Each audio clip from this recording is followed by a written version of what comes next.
Pues hola a todos y bienvenidos a Jóvenes con un propósito. Esperamos que estéis muy bien y que el Señor os esté bendiciendo mucho. Nosotros estamos muy contentos de volver a estar por aquí en el canal, de poder grabar de nuevo. Y en esta ocasión estamos muy contentos de poder grabar un programa muy especial, porque como muchos ya sabéis, el mes pasado Jóvenes con un propósito cumplió 2 años y bueno, es un motivo de muchísima gratitud, principalmente al Señor, por lo que Él está haciendo en nuestras vidas, por lo que Él está haciendo por medio de esta plataforma, y también de agradecimiento a todos los que nos escucháis, compartís nuestros vídeos entre vuestros amigos.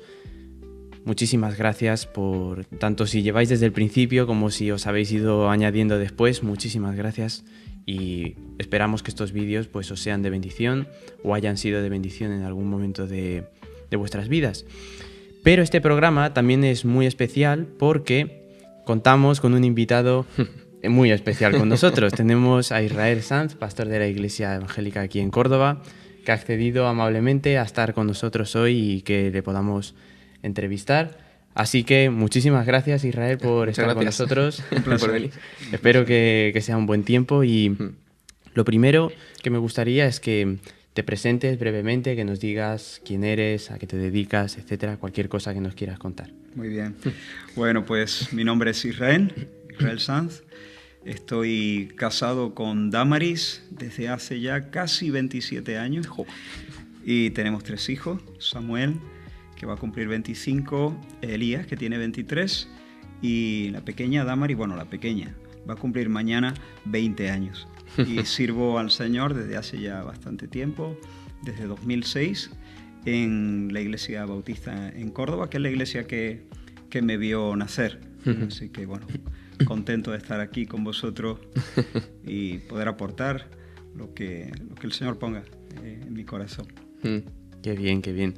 Bueno, pues ahora ya sabiendo un poco quién eres brevemente, sí que nos gustaría empezar esta entrevista como solemos empezarla con casi cualquier invitado que traemos, que es pidiéndote que nos cuentes un poco cómo fue tu testimonio hasta llegar a ser cristiano, cómo ha sido ese encuentro personal con el Señor Jesús y que lo cuentes también para que podamos conocerte más en ese sentido. Muy bien, pues con mucho gusto. A ver, yo me he criado en una familia cristiana. Mis padres eran creyentes incluso antes de casarse. Así que, bueno, el Evangelio y la fe ha envuelto toda mi vida desde el principio. Por poneros un ejemplo, con 8 o 9 años, antes de los 9 años, yo ya había leído la Biblia completamente. Es verdad que no lo hice de la mejor manera, porque lo hice como una especie de apuesta, pero conocía las historias, conocía muchas de las verdades, por lo menos superficialmente, ¿no? Sin embargo, quisiera centrarme en algo muy particular de mi testimonio. A pesar de, como digo, conocer las grandes verdades de la Escritura, criarme en un ambiente cristiano, había un temor que me tenía preso, ¿no? Y si tiempo atrás me hubiese impedido hacer una entrevista como esta, hubiese sido totalmente incapaz. La primera vez que yo hablé en público, me oriné en los pantalones delante de mi clase. Madre mía. Había hecho una redacción, al profesor le había gustado bastante, me sacó a la pizarra para leer mi redacción, y como yo era un pardillo, no tenía experiencia, no recuerdo qué edad tenía, pero era pequeñito, pero bueno, ya tenía cierta edad, y salí con mi folio, y aquello empezó a temblar de una manera que yo literalmente me deseé la muerte. Yo quería que se abriese el suelo debajo de mí, que me tragase. Sencillamente yo quería alivio, desaparecer. No se abrió el suelo y entonces me oriné en los pantalones delante de mi clase. Mi juventud estuvo llena de episodios similares, no tan traumáticos, pero sí. Hasta los 19 años yo era incapaz de hablar en público, ni siquiera delante de mis padres. Entonces, Eso me tenía bien enganchado, bien prisionero, ¿no? Pero entendí, el Señor me ayudó a entender que ese no era realmente mi problema. Mi problema era más profundo. Mi problema es que yo estaba buscando, estaba temiendo el rechazo, el ridículo. Mi temor número uno no era ni la muerte, ni los monstruos, ni mi temor número uno era el hacer el ridículo, el rechazo, no dar la talla, hacer... Y me di cuenta, el Señor me ayudó a ver que detrás de ese temor lo que había era una codicia, el deseo desordenado de tener la aprobación de otro. Y el Señor me llevó más profundo, me llevó a entender que eso estaba ocurriendo en mi corazón porque había desplazado a Dios. En el fondo, lo que yo estaba diciendo, no lo estaba diciendo con mi boca, ni siquiera lo estaba pensando de manera argumentativa dentro de mí, pero en el fondo lo que estaba pasando es que yo estaba descartando a Dios como aquel que puede darme verdadera felicidad y satisfacer los anhelos profundos de mi propio corazón. Y estaba mirando a las personas y a la aprobación de las personas como ese manantial donde yo podía encontrar deleite, satisfacción, descanso. Y por el Evangelio entonces me di cuenta que lo que yo necesitaba era dos cosas. Perdón, reconciliarme con Dios, porque yo había descartado a Dios. Básicamente le estaba diciendo, tú no eres capaz de llenarme. Necesitaba reconciliación con Dios y necesitaba sanidad. Necesitaba liberación de esto, ¿no?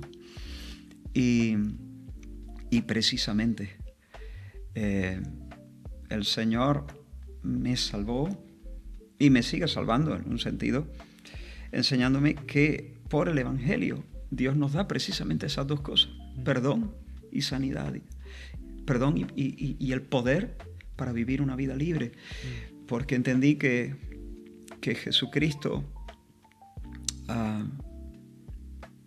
es Dios hecho hombre, viniendo a vivir a nuestro barrio, que a veces parece un manicomio, y viviendo una vida perfecta. Él nunca descartó a Dios, él nunca descartó a su Padre, él siempre vivió la vida que agrada a Dios, y sin embargo fue al Calvario como sustituto nuestro. Puso sobre sí todos nuestros insultos a Dios, todos nuestros pecados. En la cruz, siempre uso esta frase porque me ayuda a sintetizar el mensaje del Evangelio. En la cruz Dios Padre trató a Dios Hijo como si Él hubiera vivido nuestra vida, para poder tratarnos a nosotros como si nosotros hubiésemos vivido la suya. Así que entendí que Jesucristo me había sustituido en la cruz, había cargado con mi pecado, había pagado por la culpa de mis pecados. Pero no solo eso, como Jesús no se quedó en la tumba, como resucitó al tercer día, Él no solamente puede perdonar nuestros pecados, sino que Él puede darnos su Espíritu Santo. Y aquí viene la segunda cosa. Al tener el Espíritu Santo en nosotros, ese Espíritu Santo nos llena, nos convida del amor de Dios, de la aceptación de Dios. Y eso es como un río que se desata en las entrañas. Y cuando uno tiene Dios adentro, cuando uno tiene el amor de Dios derramado en nuestros corazones, uno ya no necesita mendigar. Uno ya no necesita, oye, quiero agradar a los demás, pero no lo necesito. Y eso nos salva, eso nos coloca a salvo. Entonces, no os he contado cómo llegué, el momento en que llegué a conocer por primera vez al Señor. Eso fue de pequeño, pero sí me parece significativo este aspecto de mi testimonio, que ha sido pues clave en mi desarrollo como persona y como hijo de Dios, ¿no? Bueno. Muy bien, wow. Qué testimonio, la verdad. La verdad es que, escuchándote, me doy cuenta que realmente no es algo de nuestra sociedad, de que tengamos problemas, de que tengamos temores. Y, o sea, perdón por, No, sí, por sí. cortarte, no, pero porque yo creo que es importante no solamente el escuchar de que hay todavía gente, incluso más mayor que nosotros, de nuestra juventud, que también pasó por problemas así.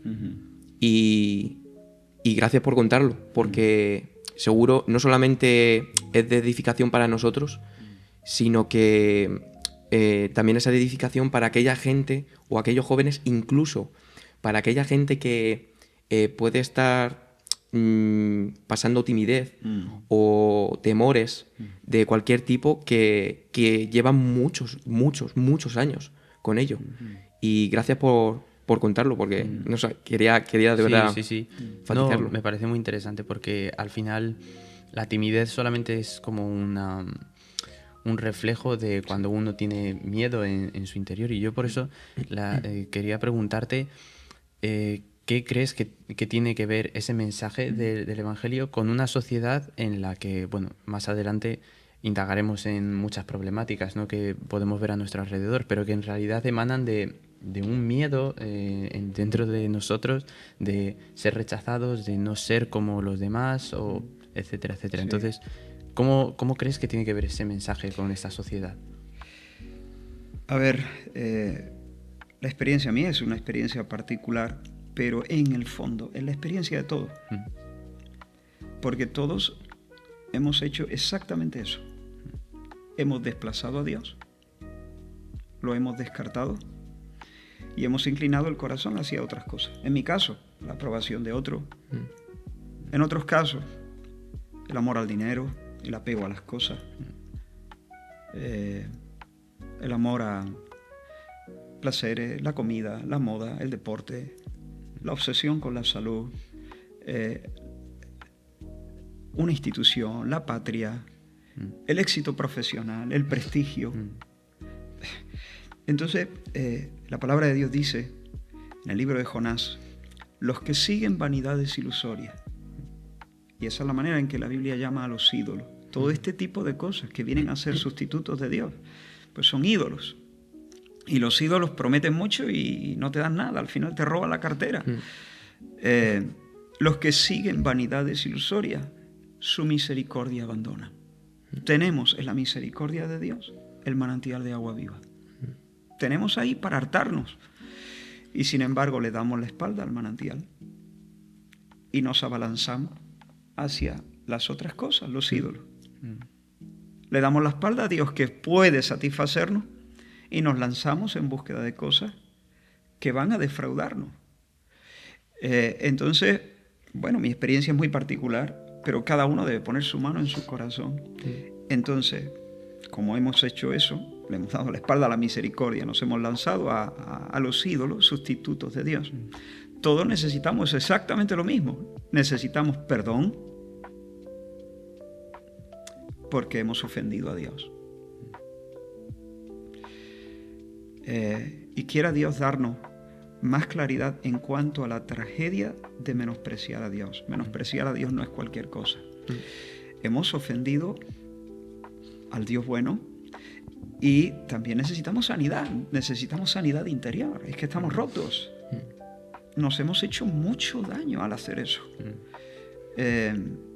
Estamos desquiciados, nos hemos salido de quicio. El alma se nos ha roto y necesitamos entonces sanidad. Y precisamente el Evangelio es lo que ofrece perdón de pecado y luego el poder por la presencia de Dios, el Espíritu Santo en nosotros, el poder para tener una vida reconfigurada y vivir como Dios manda. Entonces, además que no solamente, como tú dices, estamos quebrados, sino que últimamente en nuestra sociedad, que ya también pasaba antes, ¿no?, incluso en la antigüedad, pero sobre todo ahora hay como una falta de identidad. Porque incluso nosotros los mismos jóvenes estamos tan llenos de cosas del mundo que realmente los mismos cristianos a veces nos replanteamos si realmente nuestra identidad está en Jesús. Entonces, ¿a qué se debe esa falta de identidad en los jóvenes? ¿Crees por que estamos más llenos del mundo? ¿Por qué crees que el mensaje, por ejemplo, de la diversidad sexual está calando tanto en nuestra generación? Claro. A ver, es muy triste ver personas, y en este caso jóvenes, ¿no?, que no saben responder una pregunta como ¿quién soy? ¿Cuál es mi identidad?, ¿no? Es triste. Imaginaos esta escena, ¿no? Hay dos personas discutiendo en la calle. Los dos están mirando hacia el suelo. Y en el suelo hay un trazo escrito, dibujado, ¿no? Y uno está diciendo, es un 6. Es un 6. Está claro, es un 6. Míralo. Y el otro enfrente está diciendo, oye, es un 9. Está clarísimo, es un 9. El de este lado insiste, no es un 6. Y el otro, del otro lado, lo está mirando desde su ángulo y dice, ¿cómo va a ser un 6? Es un 9, está clarísimo. Y ahí están los dos discutiendo y no salen de allí. ¿Qué serían los sabios? La pregunta ¿es un 6 o es un 9? Pues no lo sabemos. Mirado desde aquí es un 6. Visto desde allí es un 9. Lo sabio es preguntar, ¿quién ha escrito esto? Qué bueno. ¿Quién lo pintó en el suelo? ¿Y cuál era su intención? El problema es que nosotros hemos descartado a Dios. El que lo pintó fue Dios, en un sentido. Dios nos hizo. Nosotros no nos hemos hecho a nosotros mismos. Y claro, si descartamos al autor, que es el único que tiene la prerrogativa de decir quiénes somos y para qué existimos. Si descartamos a Dios, ¿qué nos queda? Pues nos queda nuestra intuición, nos queda nuestro capricho, la libertad, entre comillas, absoluta de autodefinirnos. Y entonces, para mí es una actitud, con todo mi respeto, ¿no? Es triste, pero es muy arrogante. Es muy arrogante. Nosotros no nos hemos hecho a nosotros mismos. Y lo que está pasando con toda la ideología de género y las propuestas, ¿no? Es eso. Que queremos prescindir de Dios. Queremos afirmar nuestra absoluta autonomía para decir qué son las cosas, para qué existen las cosas, y eso pues nos está empujando hacia el capricho, incluso hacia el absurdo. Dios nos hizo a su imagen, nos hizo en dos modalidades, varón y mujer, distintos pero no exactamente iguales, distintos pero complementarios. Y hoy en día pues hay algunas personas proponiendo que podemos ser bigénero, de género no binario, con su género, amicogénero, bueno, una serie de cosas que, como digo, es triste, no es para burlarse, pero que lo que muestran es que nos hemos quedado a merced de nuestras intuiciones y de nuestros caprichos. Total. Pues también un poco introduciendo también este tipo de temas, vamos, si te parece, a hablar de una cosa que yo creo que es de bastante actualidad, que la pregunta sería, ¿qué le ocurre a nuestra generación?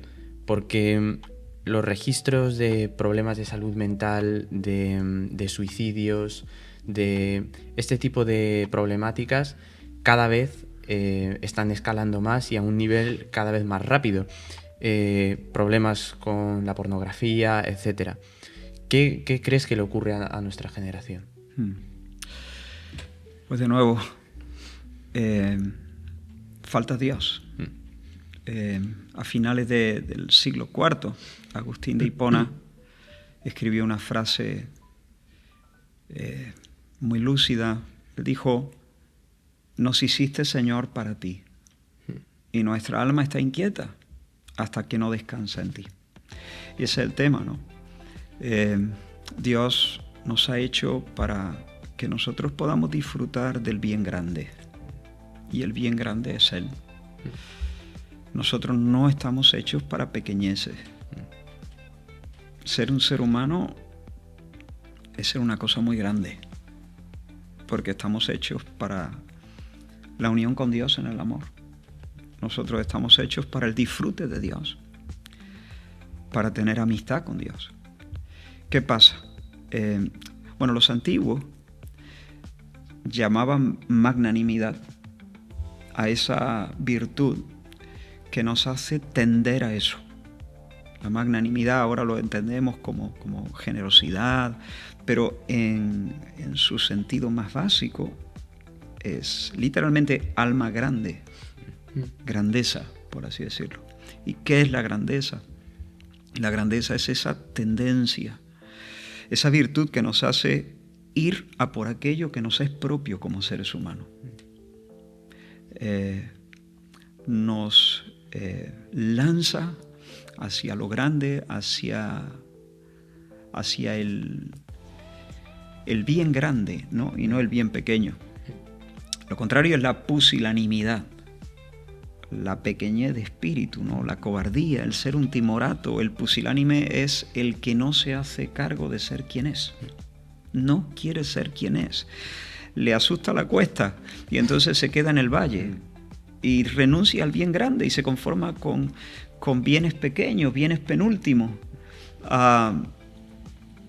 Y eso es una tragedia. Y yo lo que veo en esta generación, y mirando a los jóvenes también, ¿no? En esta generación es eso. Es un alma que se ha achicado, un alma que se ha encogido, un alma pusilánime que renuncia a la empresa grande de alcanzar el cielo. ¿Y qué pasa? Que el alma está inquieta. Nos hiciste, Señor, para ti, y nuestra alma está turbada.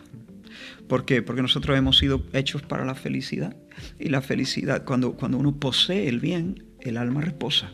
Pero cuando uno no posee el bien, es como un pez fuera del agua. Pues agoniza. Y nuestra alma agoniza. Y ese dolor que sentimos, lo que el dolor es para el cuerpo, la tristeza es para el alma. ¿Y qué pasa cuando el alma está triste? Pues generalmente dos cosas. Huimos de la tristeza, por un lado, entregándonos a la pereza, entregándonos al tedio. Nos dormimos, bajamos los brazos, nos deprimimos, bostezamos, nos aburrimos. El aburrimiento es una de las marcas de esta generación. Pienso en los discípulos, cuando Jesús los lleva al huerto de Getsemaní, justo antes de encarar la cruz. Les pide a 3 de ellos que permanezcan orando. Es de noche y Jesús se retira de ellos para orar a solas, y cuando regresa los encuentra durmiendo.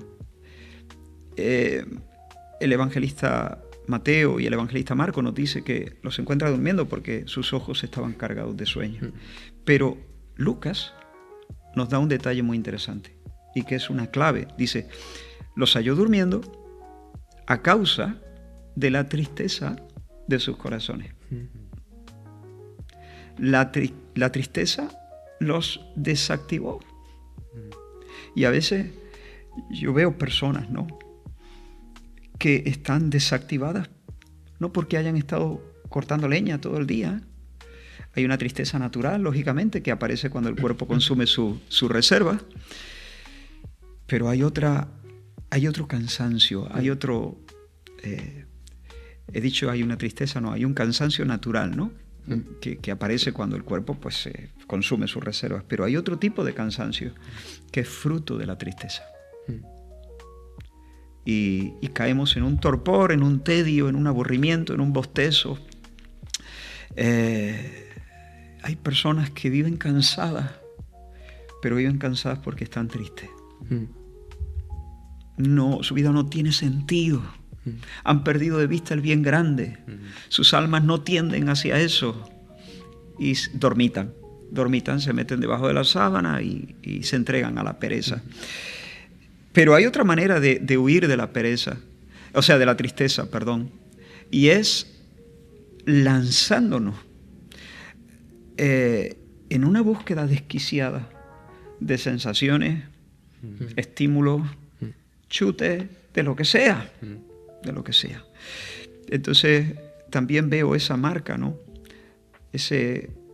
Alguien lo llamó ese mariposeo del espíritu, ese abalanzarse y meterse en el ruido, en el batiburrillo de novedades, curiosidades, compras, experiencias, sensaciones. A veces eso se ve de una manera muy clara cuando alguien puede tomar su móvil y puede pasar 2 horas o 1 hora haciendo scroll, se llama, ¿no? Como intentando que algo le saque del tedio, que algo le saque de su aburrimiento, que algo le proporcione un poco de aire, un poco de vidilla. No estamos buscando nada, es simplemente curioseo, es simplemente vagabundeo. Y uno después de hacer eso se puede sentir incluso más vacío, se puede sentir como un tonto. ¿Qué he hecho en la última hora y media? Y creo que es otra señal de otra marca, otra manifestación de un alma que se ha empequeñecido. La cura es que el Señor alumbre nuestro entendimiento para darnos cuenta quiénes somos, para darnos cuenta a qué nos llama Dios y recuperar la grandeza. Ahora no estoy hablando de esa virtud que nos hace decir, no soy un mono, no soy un animalito, no soy alguien que pueda conformarse con los bienes pequeños, con las bendiciones penúltimas. Soy un ser humano, Dios me ha hecho para Él y eso es lo que quiero y eso es lo que voy a buscar y tensar el alma buscando el cielo. Entonces, bueno, creo que yo diría que estamos en medio de una generación aburrida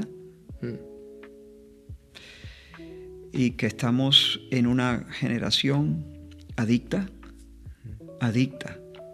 a cosas, a pequeñas alegrías que no pueden hacer nada más que darnos un momentito de entusiasmo, pero que no nos satisfacen. Y como no nos satisfacen, entonces buscamos una experiencia nueva, una experiencia más grande, una experiencia más intensa, un viaje más exótico, y así nos vamos esclavizando, nos vamos volviendo adictos también. Y bueno, eso, necesitamos mirar a Dios, tensar el alma hacia allí. Wow, la verdad es que es un mensaje potente porque he estado un poco mirando sobre ese tema porque hay muchos jóvenes y no tan jóvenes, que también hay muy, muy jóvenes a partir de muy pequeña edad que ya se están esclavizando, ¿no? Sí, y ya tienen tristeza. Sí. Y realmente, ¿cómo crees que repercute eso a nuestra salud mental con Dios? O sea, sí es cierto que esto de alguna manera repercute, ¿no? Pero sobre todo, por ejemplo, queremos preguntarte a partir, por ejemplo, de la pandemia. Sí. En la pandemia que vivimos en 2020, pues nos ha hecho mucho daño en varios aspectos. No tanto psicológicos, sino también físicos, también a la hora de la timidez, por ejemplo. Y ¿cómo crees que ha repercutido no solamente en la pandemia, en nuestra salud mental, sino que cómo ha repercutido no solamente eso, la pandemia, sino todo lo que tú has dicho en cómo repercute en nuestra salud mental? A ver, claro, todo esto nos desintegra directamente. si Dios nos pensó para algo. Dios ha puesto algo en nosotros, nos ha configurado de tal manera que nosotros no podemos no querer ser felices. Dicho en otras palabras, nosotros siempre estamos orientándonos hacia aquello que pensamos que es conducente a nuestra felicidad. Dios nos ha dado esa, llamémosle, instinto espiritual, ¿no? Por decirlo de alguna manera. Nosotros buscamos la felicidad y siempre nos estamos orientando hacia aquello que... El problema es que cuando nos orientamos hacia cosas que pensamos que pueden darnos la felicidad, pero que al final nos defraudan, eso nos va rompiendo, nos va desquiciando. El tema de la pandemia. Sí, yo he leído, ¿no?, que a partir de la pandemia y del confinamiento, pues creció la ansiedad en los jóvenes, trastornos del sueño, depresiones, trastornos alimenticios. Bueno, todo eso es muy doloroso, es muy doloroso. Pero pensándolo bien, a ver, la pandemia y todo el tema del confinamiento no ha hecho más profundo el problema de fondo, no lo ha agravado, sencillamente ha hecho que afloren los síntomas. ¿Qué pasa? Claro, en el confinamiento, para muchos, quizá no para todos, pero para muchos se elimina mucho el ruido que distrae. Cuando he dicho antes, ¿no?, que cuando una de las maneras de huir de la tristeza es meternos en eso, en esa bulla de sensaciones, en ese estrépito donde estamos huyendo en realidad en busca de estímulos que nos mantengan con esa sensación de estar vivos, ¿no?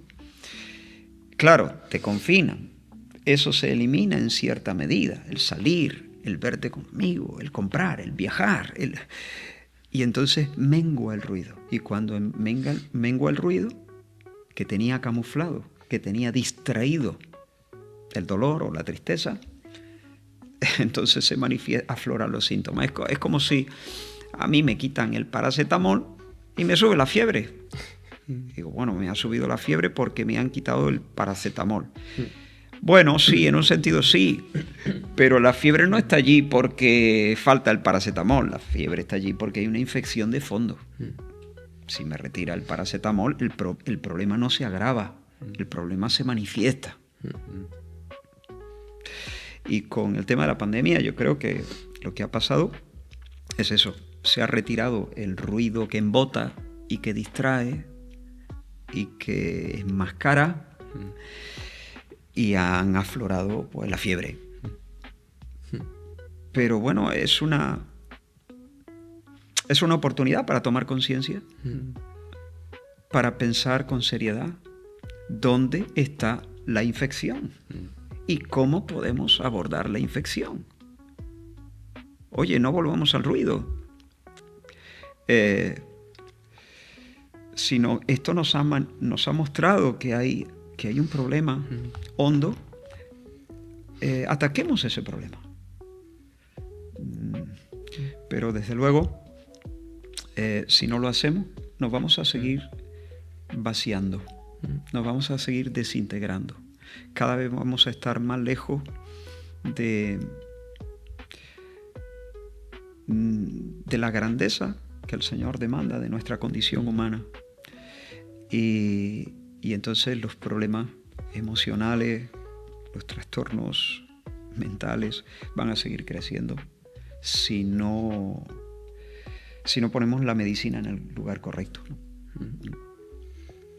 Pues sí, tienes toda la razón, la verdad, porque creo que en cierto sentido estoy bastante de acuerdo con lo que decías de que hay mucha gente que le echa la culpa a la pandemia de muchas dinámicas que hoy vemos en la sociedad, pero en realidad estoy de acuerdo con lo que dices, que siempre han estado ahí. Lo que pasa es que este tipo de situaciones pues nos colocan en una situación en la que no nos habíamos visto antes. Y sí que te quería preguntar, tenemos los evangelios, tenemos las palabras de Jesús a un mundo que tampoco era tan distinto como el que vivimos hoy en día, y Si hoy Jesús estuviera en este mundo desempeñándose como un psicólogo, aunque sabemos que es mucho más grande que eso, ¿cuál crees que sería el mensaje que él más enfatizaría con el mundo en el que vivimos hoy? ¿Qué es lo que crees que nos invitaría a hacer para ser las personas que él anhela que seamos? Sí, bueno, el Señor iría directo al grano, ¿no? Porque, claro, la psicología estudia el comportamiento humano, intentando entender el corazón, intentando entender la mente, ¿no?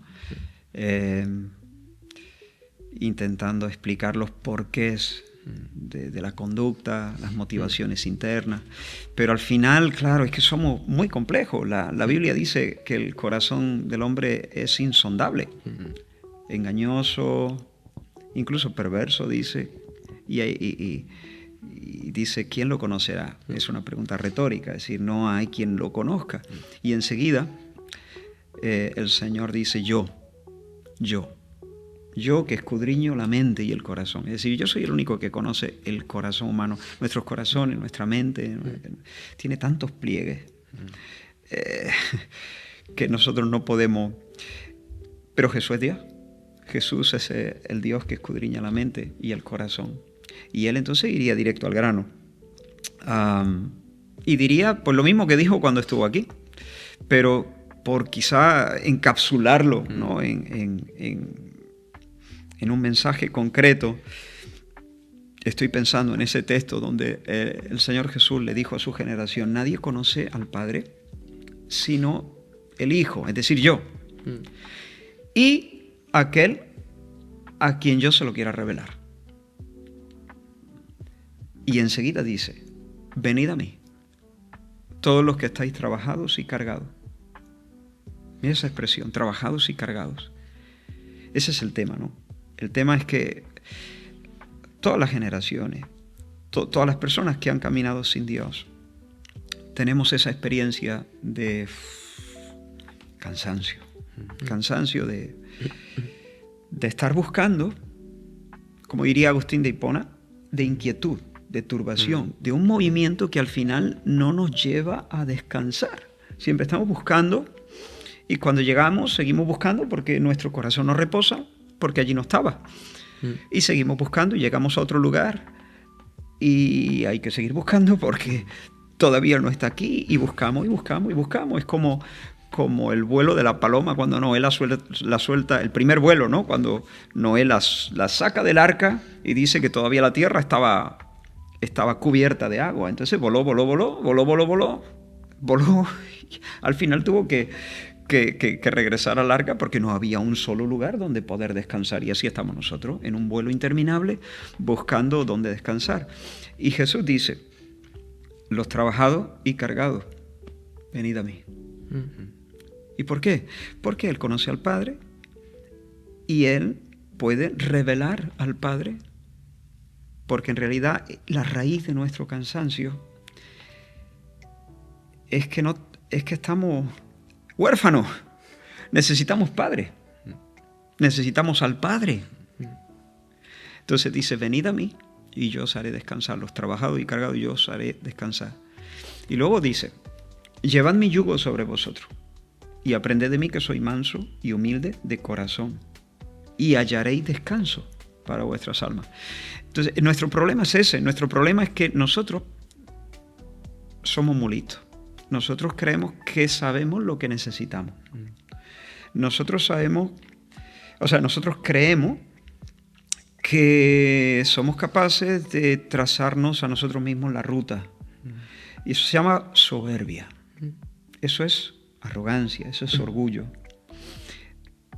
Y eso es lo que nos daña. Y como somos orgullosos y queremos ser independientes y queremos ser los capitanes de nuestra propia alma y queremos, como Frank Sinatra, hacerlo a nuestra manera, o como, ¿quién era aquella, no? Que cantaba, ¿cómo dice? ¿A quién le importa lo que yo haga? ¿A quién le importa lo que yo diga? Yo soy así y así seguiré, nunca cambiaré. Mira, lo que hay detrás de eso es soberbia y rebeldía. O sea, yo soy yo decido, yo voy a trazar mi propio camino, nadie me va a decir lo que yo tengo que hacer. Y punto. Y Jesús nos dice, bueno, pues en ese plan no vas a tener otra opción que seguir volando. Entonces, ven a mí, yo conozco al Padre, yo te puedo revelar al Padre. Y si tú tomas mi yugo, es decir, si te pones bajo mi mando, si dejas que yo sea el Señor y renuncia y aprende de mí que soy manso y humilde, ¿ves? Deja ese orgullo y sé humilde. Y di, Señor, yo no voy a ser el capitán de mi propia vida. Me quito del volante, me siento en el asiento del copiloto, te dejo el volante a ti, porque tú sabes conducir, porque tú sabes a dónde hay que llevar la vida. Y voy a ser manso, humilde y manso. Y hallaréis descanso para vuestras almas. En otras palabras, llegaréis a ese lugar donde digáis, ahora sí, mi corazón está satisfecho. Y cuando el corazón está satisfecho, se aquieta. Vuelvo a repetir la frase de Agustín de Hipona. Nos hiciste, Señor, para ti, y nuestro corazón está inquieto hasta que descansa en ti. Entonces yo creo que Jesús lo que nos diría ahora, lo que nos sigue diciendo, de hecho, es: necesitáis Padre, yo conozco al Padre y os puedo revelar al Padre, pero tenéis que deponer el orgullo, tenéis que deponer esa rebeldía, tenéis que poneros bajo mi yugo, tenéis que venir en fe y arrepentimiento a mí, dejadme el volante y yo os llevo al puerto del descanso. Oye, es maravilloso, ¿no? Porque casi todos los jefes te dicen, oye, a mí con problemas no me vengas, venme con soluciones, ven con soluciones, ¿no? Y Jesús dice, a mí venid con los problemas, a mí los problemas, los trabajados y cargados, a mí. No podemos menospreciar esa gracia que el Señor nos concede, ¿no? Es increíble porque si nos damos cuenta, nuestro instinto siempre es hacer las cosas, como tú dices, por nosotros mismos. Sí. Solucionar las cosas por nosotros mismos. Y después de tantos problemas que no solo acarrea esta sociedad, sino nosotros también, con temas de salud mental y problemas que tenemos en nuestro día a día, realmente esa es la solución, ¿no? De dejar todo a Jesús, ¿no? Que dejar el volante directamente, que Él sea el que... Y es muy difícil, ¿no? Como dices. Y lo que sí te quería preguntar es que sabemos la solución.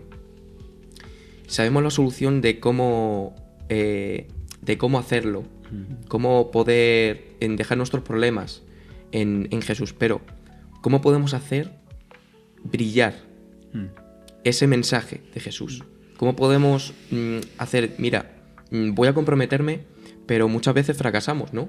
Intentamos poner promesas a Dios, fracasamos, tenemos vergüenza y le ponemos incluso más compromisos, ¿no?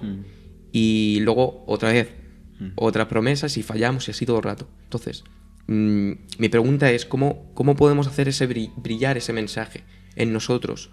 Que tener esa salud mental en nosotros, gracias a dejar todo en Jesús. Sí.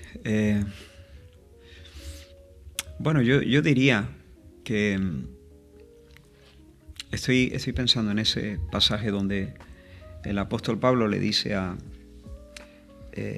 escribiendo a los Efesios, no os embriaguéis con vino. En eso hay disolución. Sed lleno del Espíritu Santo. Sed lleno. Y lo que necesitamos es eso. Dios llenándonos con su Espíritu Santo, tomando más posesión de nuestra vida. Y justo ahí, después de haber dicho eso, dice, cantando y alabando al Señor en vuestros corazones, dando siempre gracias al Señor, ¿no? Hablando entre vosotros con salmos y con himnos. Bueno, eso es hacer brillar, ¿no? La salvación en nosotros. Entonces, para mí, la clave de vivir en el gozo de la salvación, rebosantes de vida, llenos de esperanza, es ser llenos del Espíritu Santo.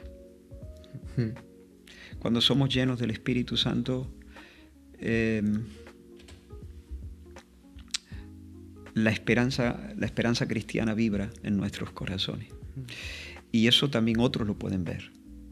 Y pueden captar que realmente hasta en nuestra mirada, hasta en nuestra manera de conducirnos, hasta nuestra forma de hablar, el brillo de nuestro rostro, eso se hace patente, incluso en medio de situaciones difíciles. Pienso en un ejemplo. Imaginaos a un albañil que se llama Rafael, en la ciudad de Córdoba, en el mes de julio, a 42 grados a la sombra, trabajando sobre un andamio. Y Rafael está amargado. Le molesta todo, le molesta el mono de trabajo, le molestan las botas, le molesta la machota, le molesta la espuerta, le molesta el polvo del yeso, le molesta todo, ¿no? Le molesta el sol, por supuesto. Y tú dices, ¿qué le pasa al hombre? ¿Qué pobrecito, ¿no? Bueno, lleva 2 meses sin cobrar. Y dice, bueno, ahora lo entiendo, 42 grados a la sombra sobre un andamio, son las 12 del mediodía.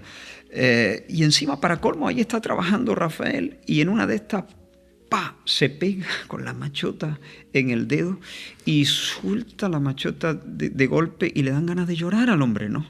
No lo hace por vergüenza porque hay otra gente allí alrededor.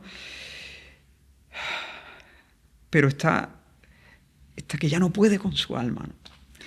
Pero imagínate que de repente ve venir a un hombre trajeado y varios que le siguen, operadores de cámara. Y se da cuenta que es el presentador de un famoso programa de televisión que está haciendo furor en España y en medio mundo, donde al azar se escoge a una persona de entre los contribuyentes y le hacen una especie de programa en directo donde el hombre tiene que continuar con su trabajo, echar el resto de la jornada, ¿no? Y lo premian simplemente por dejarse grabar, dejarse entrevistar y que todo ese show pues tenga lugar. Lo premian con un piso,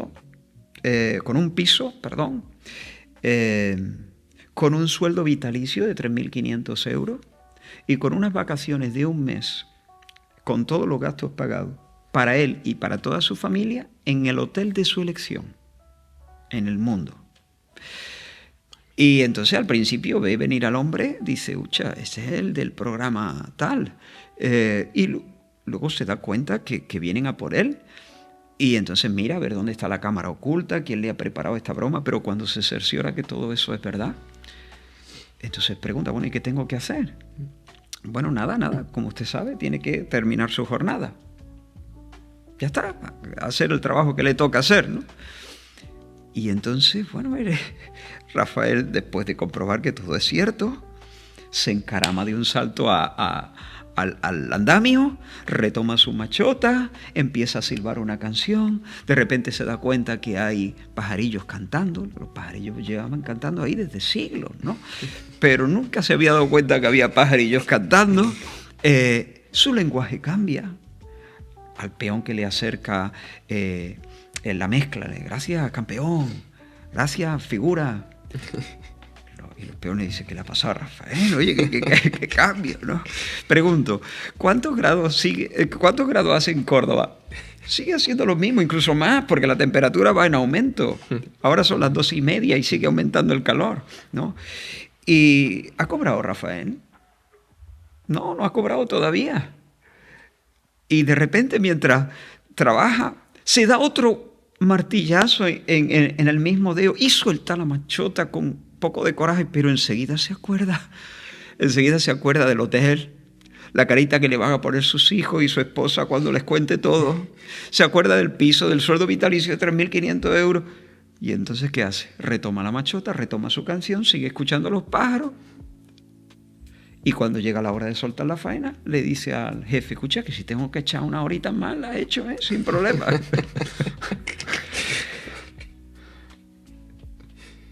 ¿Qué le pasó a ese hombre? Pero si sus circunstancias son las mismas, en un sentido. Esperanza. Esperanza. Hace poco jugó España aquí en Córdoba. Bueno, hace ya un tiempecito, pero... y un pastor amigo mío, que estaba en ese tiempo aquí en Córdoba, él está en Guatemala, pero estaba en Córdoba y estaba con su familia, prometió a su hijo pequeño llevarlo a ver el partido al estadio. Y el chico se lo creyó. Creyó que la promesa, que su padre era fiel y que la promesa era firme. Se creyó que su padre lo iba a llevar. Eso se llama fe. Pero como se lo creyó y como le gustaba la idea, se compró una camiseta. Y cuando vinieron a mi casa, venía con su camiseta y venía dando saltitos, así, sonriendo y dando saltitos. Eso se llama esperanza. Y cuando nosotros acogemos la promesa del Señor y decimos, no, si lo ha dicho el Señor, es así, porque el Señor no miente, eso se llama fe. Pero como nos gusta la idea, como amamos al Señor, la esperanza nos hace anticiparnos, relamernos, empezar a degustar anticipadamente. Todavía no había ido el niño al estadio, pero ya lo estaba disfrutando.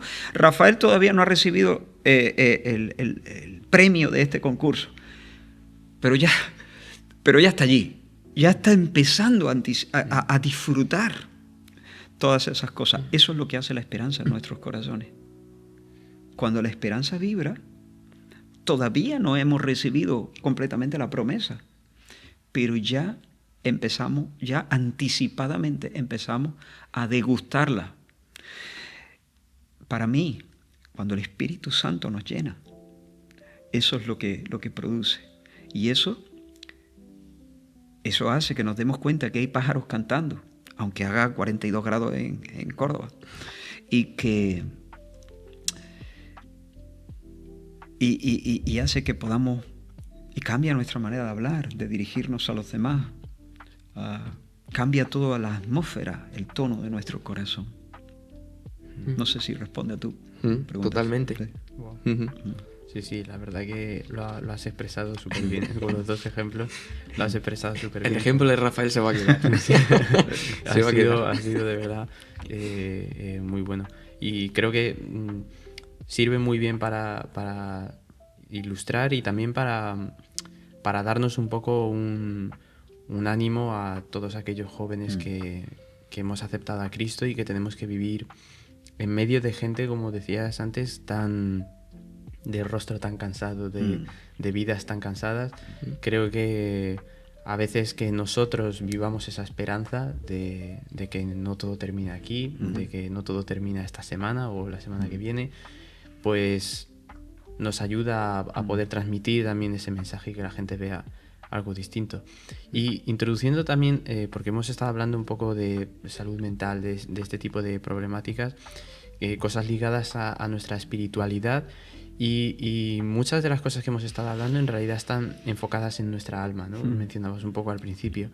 Entonces, me gustaría indagar un poco más en este tema, principalmente respondiendo qué es el alma, porque hay mucha gente que hoy en día hay mucho mensaje acerca de esto, y quizás a la luz de la palabra podemos encontrar la verdadera respuesta. Bueno, el alma, por decirlo de una manera sencilla, es la parte inmaterial, inmortal del ser humano. Nosotros somos una unidad de cuerpo y alma. El cuerpo es la parte física, la parte material.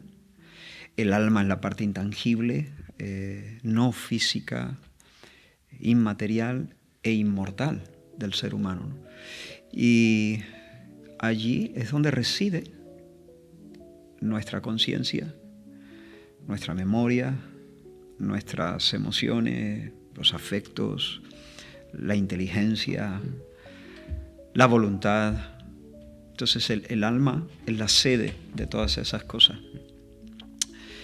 La palabra, si no estoy mal informado, la palabra que más usa la Escritura para referirse a esa parte intangible del ser humano o inmaterial del ser humano es la palabra corazón. Generalmente nosotros usamos corazón para referirnos a la parte emocional, ¿no? del ser humano. Pero no, el corazón, desde la perspectiva bíblica, es el asiento de la inteligencia, de la voluntad, de la conciencia, de las emociones y la memoria. Así que bueno, yo diría ese es el alma, ¿no?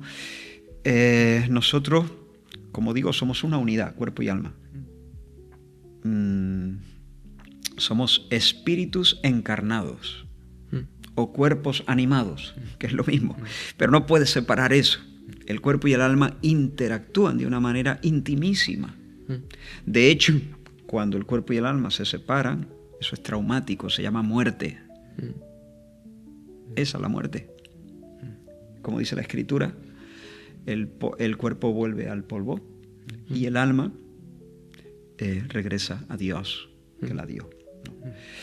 Y el alma queda ahí, bueno, si el alma es de alguien que está en Cristo, el alma pues goza de la presencia del Señor, pero aún así está en un estado incompleto.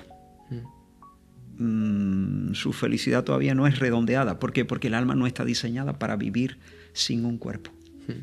Nosotros, como digo, somos una unidad de cuerpo y alma. Y esa es nuestra esperanza, que el cuerpo resucitará y volverá a unirse con el alma, porque ese es el diseño de Dios. Y a eso le llamamos la resurrección y la glorificación final, ¿no? Así que... Y el alma, claro, el alma está conectada, o el alma que está conectada con Dios, que diga, claro, dependiendo de cada persona, puede haber situaciones de las cuales podemos dejar que, separados, por así decirlo, a Dios de nuestra alma. No sé si está bien correcto eso, pero hay muchas veces, lo que quiero decirte, que separamos a Dios de nuestra vida, y ya sea por vivir en rutina, vivir en monotonía, vivir en unas situaciones donde realmente nos llenamos más de otras cosas que de Dios, ¿no? Y hay un pasaje en Isaías que realmente cuando estuvimos haciendo esta entrevista, leí este pasaje justamente, que Dios dice a su pueblo, y que dice que, si no te importa que leerlo, claro. Dice pues el Señor: porque este pueblo se acerca a mí con su boca y con sus labios me honra, pero su corazón está lejos de mí, y su temor de mí no es más que un mandamiento de hombres que les ha sido enseñado. Entonces, yo lo que te quiero preguntar es si realmente nosotros muchas veces vamos a la iglesia y cantamos, pero no estamos bien con Dios. ¿Cómo saber realmente que estamos bien con Dios? Claro. Bueno, a ver, es verdad, sí. A veces nosotros nos hacemos trampas a nosotros mismos, ¿no? Y lo que hacemos es domesticar a Dios. Lo tuneamos, lo hacemos a nuestra medida. Y entonces decimos, Dios es así, ¿no? Y entonces yo creo que estoy bien con Dios. Y porque cumplimos con ciertas reglas, o porque nos conducimos de cierta manera, y llenamos, digamos, las demandas de una religión de factura humana, decimos, bueno, entre Dios y yo las cosas están bien, estamos bien con Dios, pero nos estamos haciendo trampa a nosotros mismos, porque la pregunta es, ¿cómo puedo saber si estoy bien con Dios? Es muy fácil que mi corazón me haga trampa. ¿Cómo sé yo que Dios es así?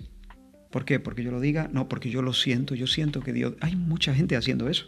No, yo sé que esto a Dios le gusta o que Dios está bien conmigo porque... ¿Por qué? Bueno, porque Dios le gusta. ¿Y por qué? Y al final es porque yo lo siento, porque a mí me parece, porque yo percibo, porque... pero eso es hacerse trampa. Dios es como es. Dios no es como a mí me apetece que sea, como yo siento que debe ser, como yo intuyo que debo ser, como alguien más me cuenta que es. Dios es como es. Entonces, a la pregunta, ¿cómo puedo saber si estoy bien? Pues tengo que, igual que un albañil le pone el nivel o la plomada a un muro y no se fía de su propio ojo, no, esto está recto. No, ponle el nivel. La gotita te va a decir si esto está nivelado. O la plomada, ¿no? Pues nosotros tenemos que echarnos el nivel a nosotros. ¿Y cuál es la plomada? ¿Cuál es el nivel? La Escritura. Porque resulta, y esto es lo bueno, que Dios se ha revelado a sí mismo. Dios ha dicho quién es, cómo es, qué le gusta, cuáles son sus propósitos, cuáles son sus caminos. Y se ha revelado en Cristo, pero también se ha revelado en las Escrituras. El apóstol Pablo dice que las Escrituras son palabra inspirada, la palabra exhalada por Dios. Es decir, la idea es que las Escrituras proceden de Dios. Y allí nosotros podemos conocer a Dios, lo que Él demanda de nosotros. ¿Qué tengo que hacer? Pues exponerme, dejar que el espejo de la Escritura manifieste pues mis taras, mis errores, si hay religiosidad vacía, hueca, si hay, como decía Isaías, ¿no? Y estaba leyendo, un culto que es mero hablar, pues la Escritura lo va a señalar, ¿no? Y la Escritura va a meter ese bisturí en mi corazón y va a poner, va a evidenciar cuál es el camino incorrecto, ¿no? Como decía el salmista, examíname, Dios, y ve si hay en mí un camino perverso, torcido, y guíame. Eso lo hacemos cuando delante del Señor abrimos las Escrituras y dejamos. Fíjate, nosotros nos sentamos para leer la Biblia, pero en realidad lo que pasa es que ella nos lee a nosotros. Y si somos humildes, y si somos sinceros, el Señor nos va a mostrar dónde estamos bien, dónde estamos mal. Y lo va a hacer con tal amor que Él va no a avergonzarnos, sino a dar un tirón de nuestros corazones para que vayamos a Él en arrepentimiento y fe. No sé si responde tu pregunta. Perfectamente. Y quizás para jóvenes cristianos, en este caso, ¿cuáles son las 5 preguntas, o si son menos las que sean, las preguntas o advertencias que podemos usar como guía o como parámetro para examinar si nuestra alma está bien o está mal? O a lo mejor algún versículo clave que nos pueda ayudar a identificar si nuestra relación con el Señor se está desviando hacia un lado o hacia otro. ¿Cuáles son esas pautas? A ver, quizá pensando en un versículo clave,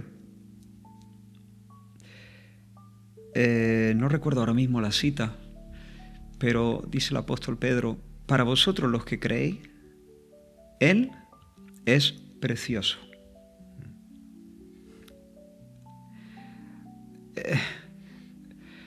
A veces nosotros podemos mirar a Dios como alguien útil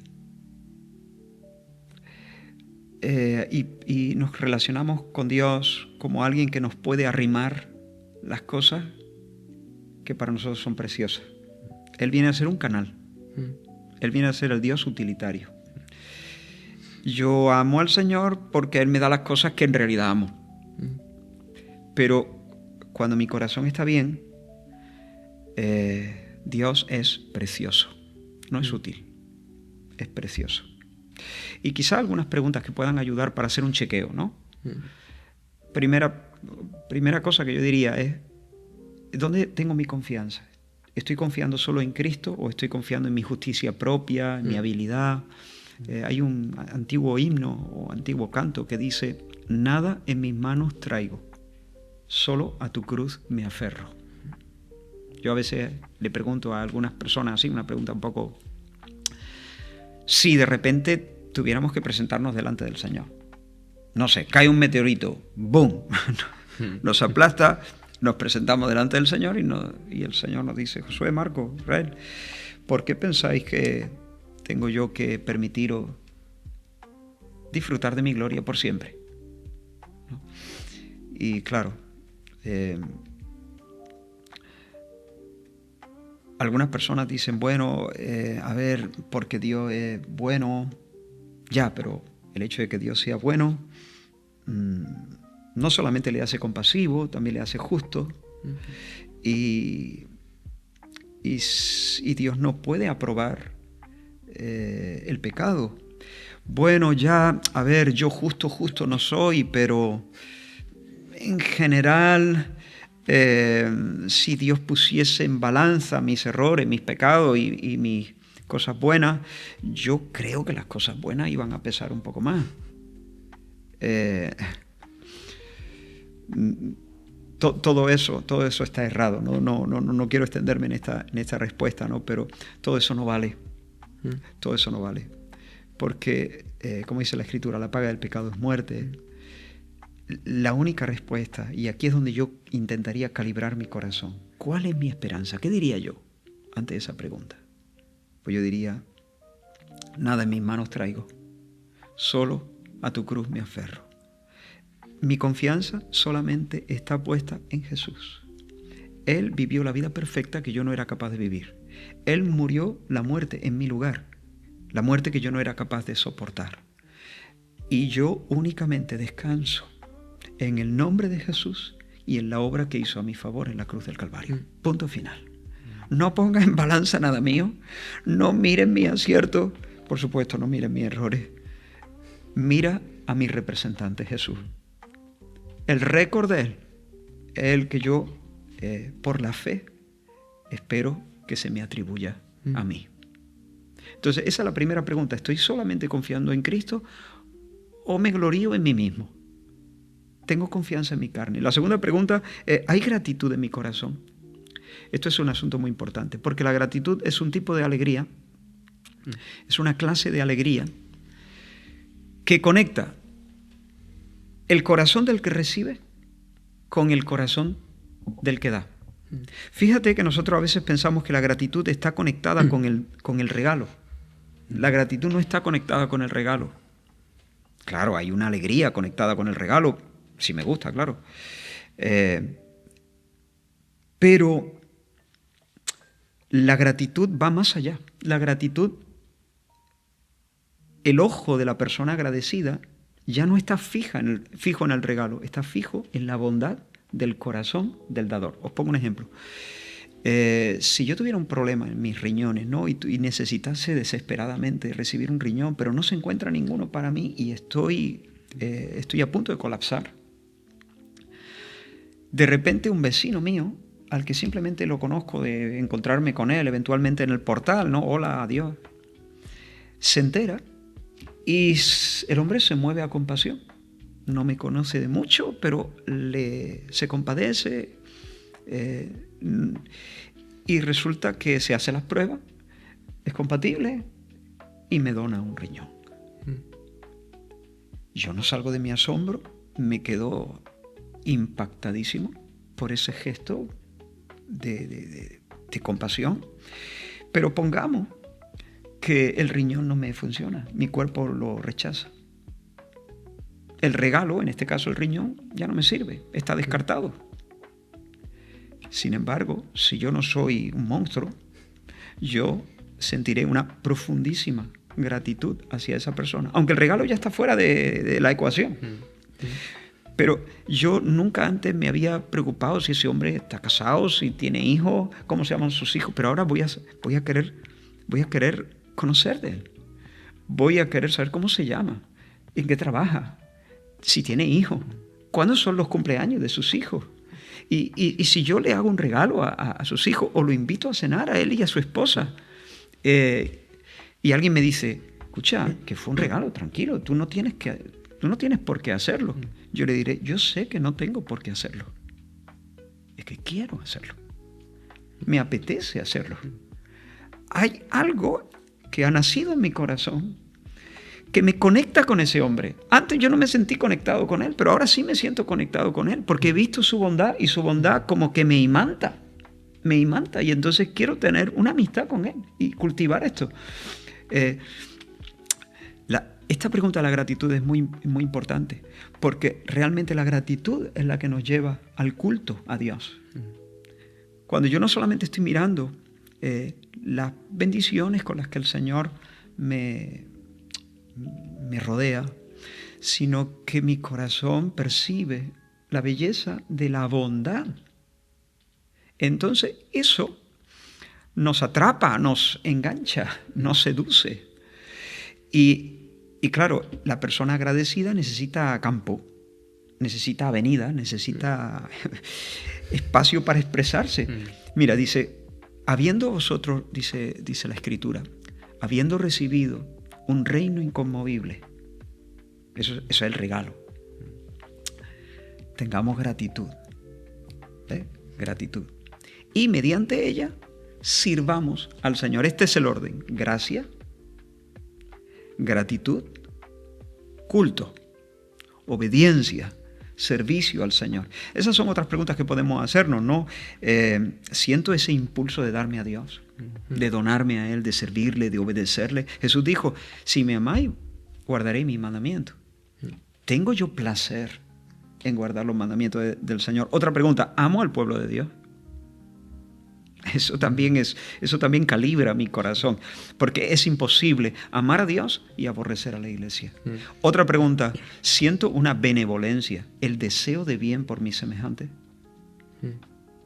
Un amor benevolente, un amor, le deseo el bien a mi prójimo, quien quiera que sea. Otra pregunta, ¿estoy creciendo en conformidad a Cristo? Porque la Biblia dice que la luz de la aurora, del amanecer, va en aumento. A las 10 de la mañana el sol está en un sitio, a las 12 está en otro. Y a las 2 está en otro, se va moviendo eso, ¿no? No es que el sol se mueva, ya lo sabemos, ¿no? Pero es una manera de expresarnos. Pero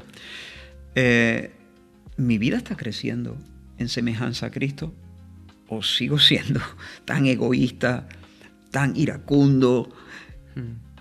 Obviamente no estamos en el 10, pero oye, esta es una buena pregunta. ¿Estoy creciendo? ¿Estoy yendo a más en paciencia, bondad, benignidad, fidelidad, mansedumbre, templanza, amor, gozo? Y la última quizá que yo haría,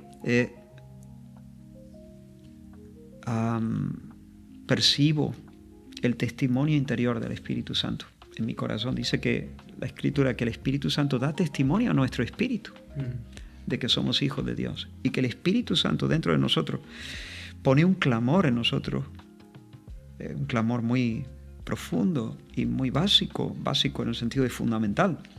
Abba, Padre, Papá. Ahí. Es decir, el Espíritu hace que yo sepa, que sé que Dios es mi Padre y que yo soy su Hijo.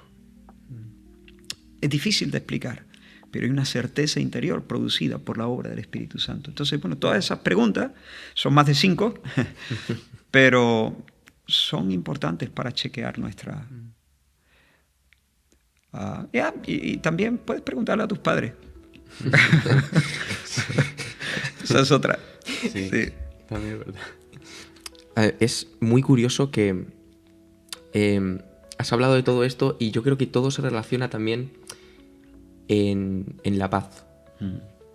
Porque si tenemos gratitud, vamos a tener paz. Y si vamos a alguien, también vamos a tener como paz, ¿no? Pero yo te quiero preguntar, los cristianos, los que hemos creído y que realmente depositamos nuestra confianza, ¿no? en Jesús, sabemos muchas veces dónde encontrar la paz. Y hay situaciones como que a lo mejor las experimentamos, pero otras a lo mejor que no. Obviamente, a veces pues nos movemos por sentimientos, ¿no? Que ya sabemos, como tú has dicho, que engañoso es el corazón, ¿no? Más que todas las cosas. Pero yo te quiero preguntar, de forma específica, sabemos dónde encontrarla, pero ¿cómo podemos hacerla de forma práctica? ¿Cómo poder ponerlo en práctica? ¿Qué consejos darías en ese aspecto? Sí, para buscar ese descanso, esa paz, ese bienestar profundo y espiritual, ¿no? Bueno, el primer consejo muy práctico es rechaza falsos consuelos. Si yo no puedo, yo no puedo producir esa paz, ¿a qué botón le doy? Tiene que ser algo que Dios traiga. Pero sí puedo cerrar la boca ante cualquier, no aceptar cualquier chuchería que quiera servir de consuelo y satisfacer el hambre de mi corazón, ¿no? Entonces, yo diría eso, no busquemos consuelo en alegrías pequeñas. Una persona puede estar necesitada de paz, puede estar turbada, puede estar ansiosa y puede estar con bronca. Y esto es muy común. Se va al frigorífico y se pone y se ministra a sí mismo a base de chocolate. Es que, nosotros no sabemos vivir en la tristeza, como decía Aristóteles, ¿no? Como hemos sido configurados desde la alegría divina para la alegría, nosotros no sabemos vivir en la tristeza. Y cuando el alma está inquieta, pues tenemos que buscar algo que nos entretenga. Y muchas veces lo que hacemos eso es tirarnos de boca, abalanzarnos a pequeños consuelos. Entonces, lo primero es decir, no me va a salvar el chocolate. No me va a salvar una experiencia sexual. No me va a salvar un noviazgo. No me va a salvar una compra o un viaje o lo que sea, ¿no? Entonces, esa sería el primer consejo. El segundo consejo que yo diría es, busquemos a Dios. Busquemos a Dios. Estás preguntando por cosas muy prácticas. Bien, busquemos a Dios en su palabra. Vayamos a la Escritura, leamos la Biblia. Allí Dios se ha revelado, como he dicho antes, ¿no? Bueno, pues abramos el libro de Dios y leámoslo con seriedad. Ahora, eso sí, no leamos la Biblia para leer la Biblia. Leamos la Biblia para encontrarnos con Dios. Busquemos el encuentro personal con Dios. La vida cristiana debe ser conversación. La vida cristiana es caminar con Dios. Es una santa conversación. Entonces, abramos la Biblia y digamos, Señor, tú te has revelado, este es el testimonio que tú has dado acerca de ti mismo. Permíteme que mientras yo te busco en estas páginas, tú me salgas al encuentro y yo experimente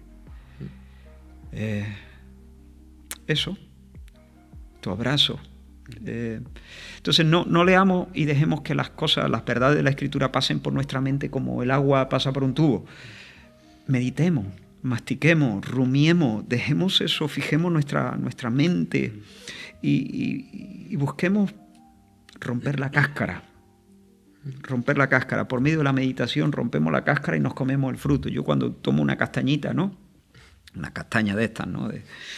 Y le veo el agujerito, digo, ya está el gusano dentro. Pero efectivamente la abre y está ahí el gusanito, ¿no? Poniéndose morado. Y yo, ¿qué quieres que te diga? Pues mis respetos para ese gusano, pues con ese tamaño romper la cáscara no ha tenido que ser fácil, ¿no? Así que, oye, pues muy bien, me parece muy bien que estés comiendo, te lo has currado. Bueno, pues hay que romper la cáscara, hay que leer la Biblia. Hay gente que lee la Biblia y dice, uff, esto no lo entiendo yo. Oye, sigue mirando, reflexiona, quédate ahí, rompe la cáscara, ábrete brecha. Si nosotros, por ejemplo, estamos en el campo, ¿no? Y estamos con una hoguera y ahí estamos, es de noche, estamos viendo el fuego y de repente alguien dice, mira el cielo, mira cuántas estrellas, ¡guau! Es increíble. Y nosotros que estamos mirando el fuego, pues miramos para arriba para ver el espectáculo de las estrellas y ¿qué vemos? Posiblemente muy poco, porque estamos mirando el fuego y el fuego nos tiene un poco deslumbrado y las pupilas tienen que dilatarse y eso lleva unos segundos, por lo menos, ¿no? Tienen que dilatarse y nuestra mirada se tiene que aclimatar, pero si hacemos esto, pues yo no veo nada. O ese está alucinando o esto no es para mí. No, escucha, cabezón, quédate mirando allí. No quites la mirada, quédate un minutito, que tampoco un minuto, y ya verás cómo las pupilas se van dilatando, y anda, era verdad, que había un montón de estrellas, mereció la pena. Pero muchas veces nos acercamos a Dios, a la palabra, y nos acercamos como con un vistazo superficial, y entonces, esto no es para mí, o aquí no hay tanto como dicen. No, cabezón. Sigue mirando, medita, quédate ahí. El Señor te va a dilatar las pupilas. Y cuando... Es decir, no te vayas hasta que bailes. No sueltes hasta que bailes. Entonces, el primer consejo era apartarnos de los falsos consuelos. El segundo es acercarnos al Señor en la lectura de la Escritura. El tercero, lee la Biblia. Lee la Biblia. Lee la Biblia. Lee la Biblia era el segundo, ¿no? Ora la Biblia. Ora la Biblia. Eso es lo que quería decir, ¿no? Responde en oración a lo leído. Y no lo hagas tampoco de una manera superficial, mecánica. Quédate ahí. Lo mismo que pasa con la lectura, pasa con la oración. Quédate ahí hasta que se caldee el corazón. Otra cosa más importantísima, mortifica el pecado, mátalo. La Biblia dice, el que encubre su pecado no saldrá adelante. El que encubre su pecado no prospera. Pero el que lo confiesa y se aparta alcanza misericordia. Entonces, si hay alguna cosa rara, alguna cosa sucia, alguna cosa torcida en el corazón, no coqueteemos. No coqueteemos. Mira, si a mí una vez se me metió un ratoncito en la casa, en el piso. Mi mujer se pone histérica. Pero a mí no me gusta que se meta el ratón porque luego te va dejando regalitos por ahí, ¿no? Y se va comiendo cositas y no me gusta, pero entiéndeme, llega a las 10 de la noche, llega a las 11 de la noche y yo me puedo ir a dormir tranquilamente. A ver, que es un ratón.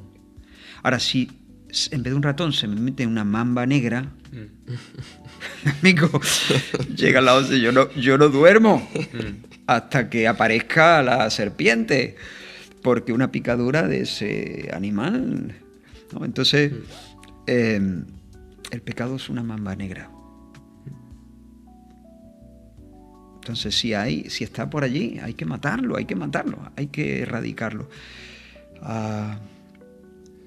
Y luego quizá otra recomendación, estate en medio del pueblo de Dios, no te aísles.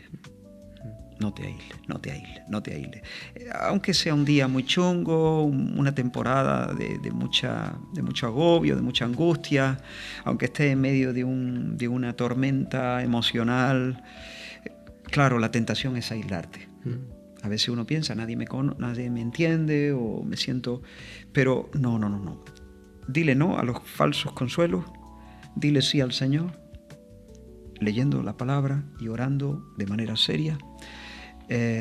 Mata el pecado y estate en medio del pueblo del Señor, allí. Es más, sirviendo, dando, porque a veces cuando uno está mal, dice, ¿qué voy a dar yo? Pero muchas veces Dios dispone que nos recuperemos al dar. Por ejemplo, Job estaba reventado, ¿no? Ya sabéis, perdió a sus hijos, perdió su hacienda, perdió su salud. Y unos amigos le habían visitado para intentar consolarle, pero en realidad, por falta de sabiduría, le hicieron más mal que bien. Y Dios se molestó con esta gente, porque no estaban hablando de Dios de manera apropiada. Y entonces le dice a le dice a ellos, oye, estoy molesto con vosotros, lo estoy poniendo en mis palabras, pedidle a Job que ore por vosotros. Y yo me imagino a Satanás diciéndole a Job, pero bueno, esto ya es lo que faltaba, Job, lo que faltaba. O sea, Dios te deja en este estado que está hecho una pena, Job. O sea, das pena. Has perdido tus hijos, has perdido tu hacienda, has perdido tu reputación, has perdido tu salud. Lo único que te queda es tu mujer y encima te está haciendo la contra, diciendo que maldigas a Dios y que te mueras de una vez. Y Dios no solamente no te sana, sino que te envía a orar por otros. Pero ¿qué clase de Dios es este? Y uno pudiera caer ahí en esa tentación, es verdad. ¿Y por mí quién ora? ¿Y por mí quién ora? ¿Y a mí quién me visita? ¿Y a mí quién me da? Pero Job no hizo eso. Se puso a orar. Oró por sus amigos. Y dice, cuando él hubo orado por sus amigos, Dios le restituyó. Dios lo restauró y le restituyó al doble todas las cosas que habían sido suyas.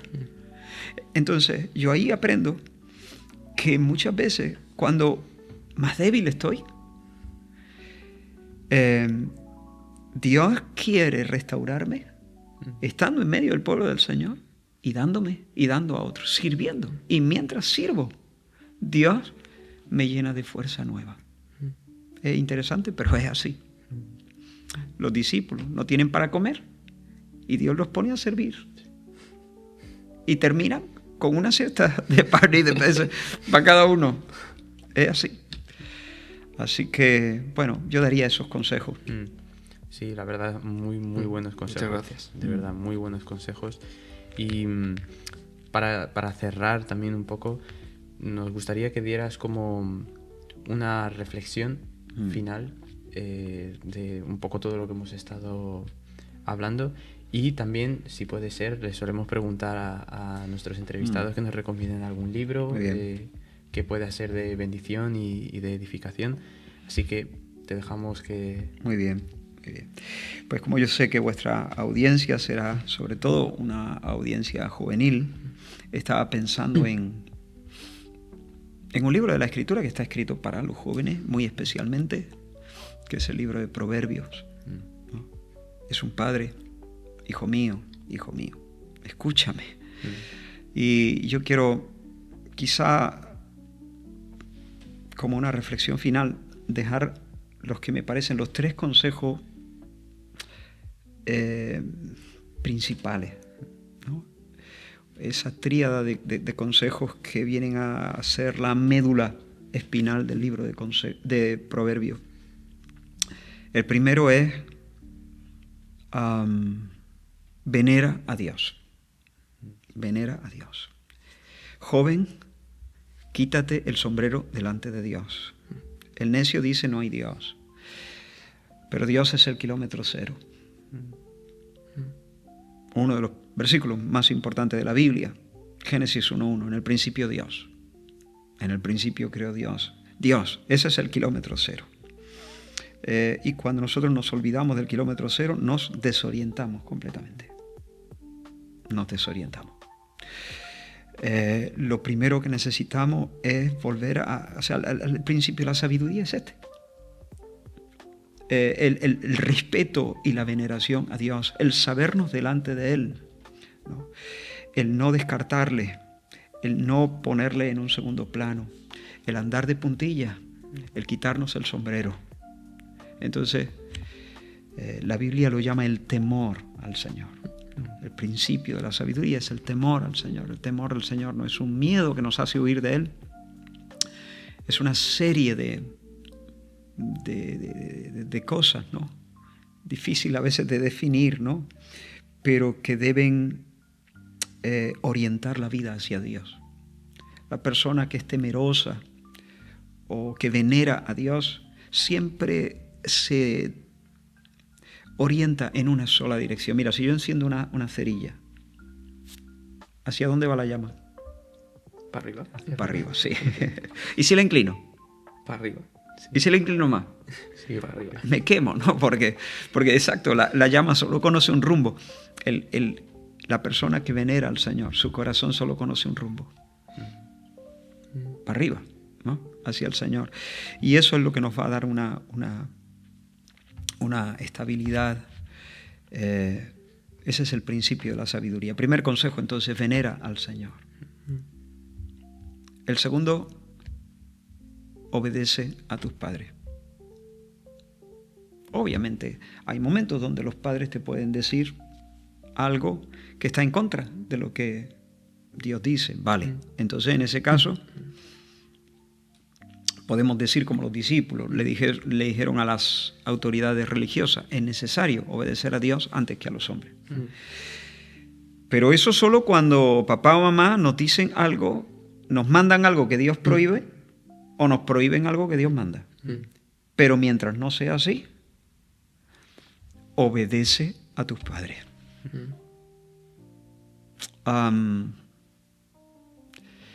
Y no es fácil, porque a veces los padres pueden ser en un momento caprichosos, pueden estar faltos de sabiduría. No todos los padres son amables, cariñosos, tiernísimos. Hombre, en general los padres aman a sus hijos, ¿no? Pero no siempre es fácil sujetarse a la voz paterna. Pero un chico, una chica que hace eso, muéstrame un chico rebelde y te mostraré un chico que amargado.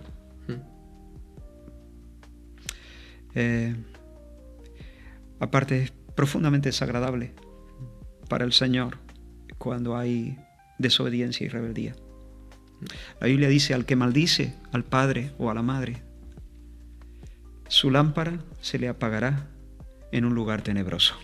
Es decir, es como si estuvieras caminando por un camino, por un sendero estrecho, al filo de un barranco y solamente alumbrado por una pequeña luz, y de repente esa luz y te quedas envuelto en una oscuridad densísima y ya no sabes si dar un paso más porque no sabes dónde queda el barranco, ¿no?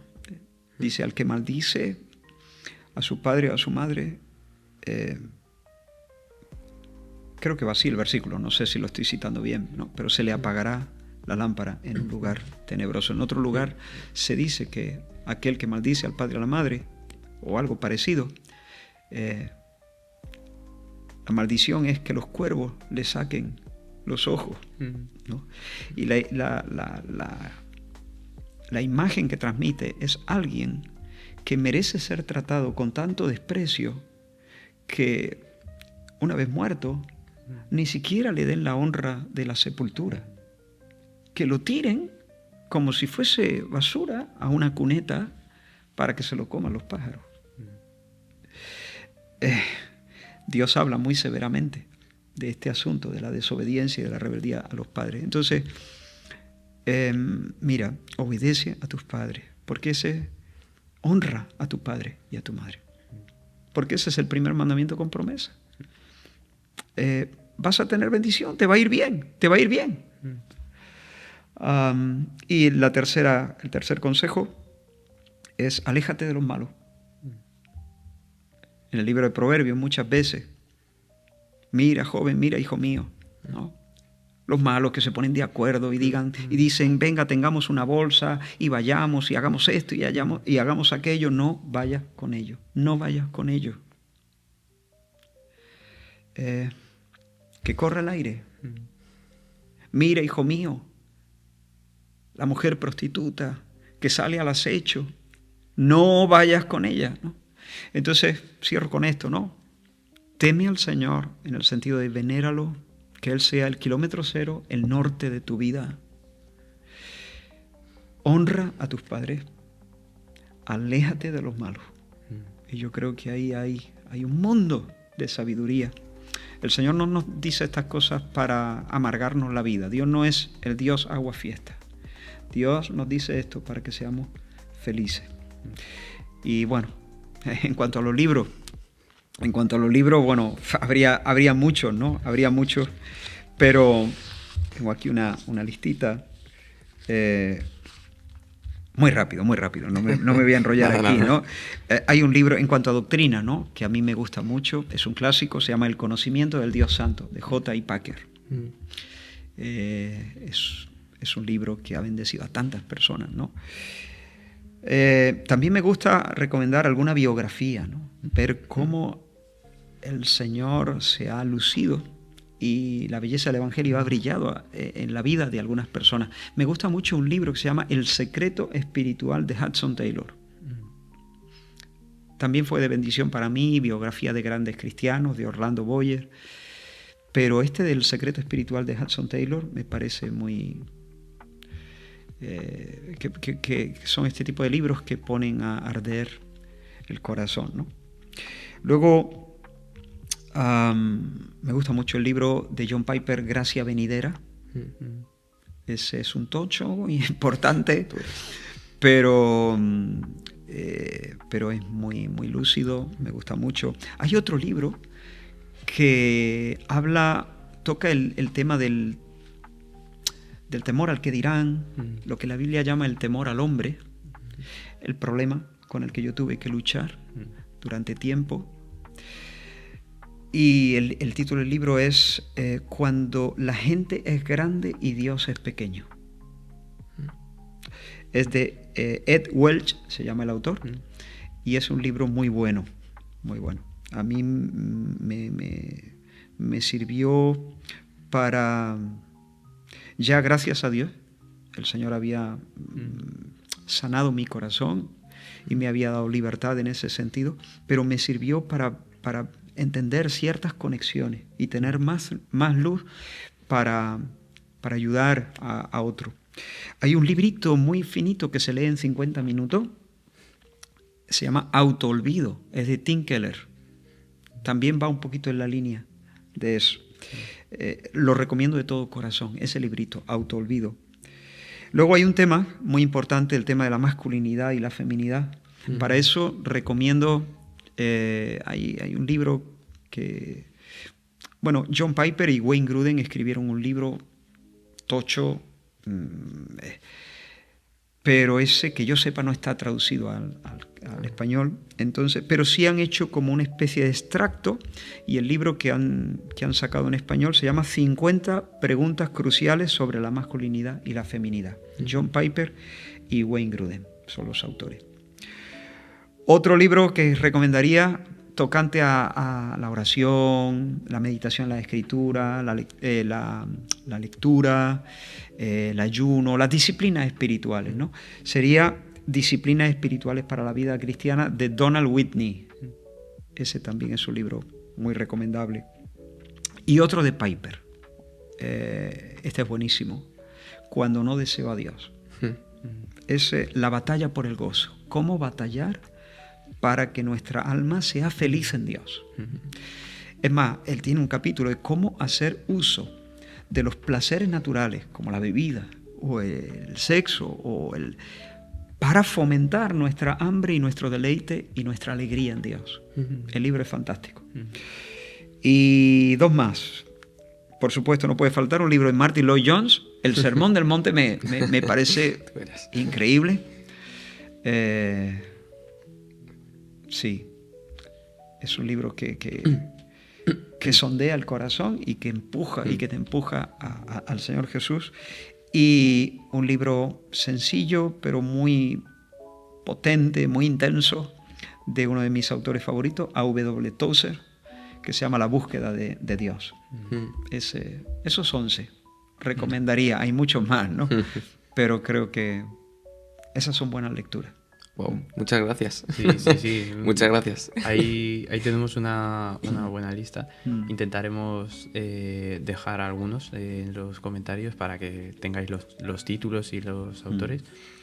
Y bueno, Israel, muchísimas gracias por tu tiempo. Gracias también por haberte preparado para estar aquí, por este también tiempo de conversación que por lo menos para mí ha sido de mucha bendición. Y muchísimas gracias. A vosotros, un placer. Muchas gracias por todo. La verdad que no solamente nos hablas a nosotros y al público, sino que esto también va a quedar para un futuro, ¿no? Y es importante, o sea, ha abarcado muchos temas, ¿no? Queríamos abarcar muchos temas y gracias por tu sabiduría, porque, bueno, la sabiduría viene de lo alto, ¿no? Pero, pero gracias por tu capacitación, que gracias a eso has podido concretar cada pregunta en su punto y nada, muchísimas gracias por estar aquí. Nada, gracias a vosotros, agradecido también al Señor por esta oportunidad y que el Señor prospere esta iniciativa vuestra, que Él os dé pues cada vez más influencia y que esto pueda llevar un fruto grande para la gloria del Señor y para vuestra alegría también. Amén. Eso esperamos. Bueno, pues muchísimas gracias también a vosotros por escuchar este vídeo, tanto si lo habéis hecho con la imagen o si lo habéis hecho en formato podcast. Bueno, pues esperamos de verdad que haya sido para vosotros de la misma bendición que ha sido para nosotros y que si se pueden sacar cosas y consejos para vuestra vida, para vuestra relación con el Señor, o si aún no le conoces, pues que realmente esta entrevista te haya servido. Nosotros nos veremos por este canal. Esperamos de verdad que podamos estar más años celebrando, estar predicando el Evangelio por medio de las redes sociales. Y por nuestra parte nada más. Que el Señor os bendiga mucho. Nos vemos en la próxima. Y hasta entonces, un saludo. Un saludo.